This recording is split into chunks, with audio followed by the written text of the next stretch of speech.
সাহেব, আপনার স্ত্রীর ফোন এসেছে। হ্যালো। আমি তো তোমার সাথে দেখা করতে আসছিলাম, কিন্তু এই ট্রেনে এক গুন্ডা কবজা করে নিয়েছে। সে সব গরিব মানুষের টাকা ছিনিয়ে নিচ্ছে। তুমি একদম চিন্তা করো না, আমি মাত্র 1 ঘন্টার মধ্যে তোমাদের সবাই বাঁচাতে আসছি। তুমি সবাই বাঁচাতে যাও, এখানকার সব আমি দেখে নেব। ঠিক আছে স্যার।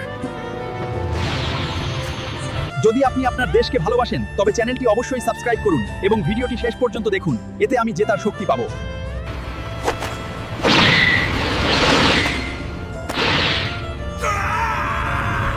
ইনকিলাব জিন্দাবাদ, জয় বাংলা, বাংলাদেশ জিন্দাবাদ। তোর স্বামীর খুব সাহস যে সে ট্রেন থামিয়েছে, এখন সবার সামনে এই মূর্খকে হারাবো। আমার ট্রেন থামানোর হিম্মত তোর হলো কি করে?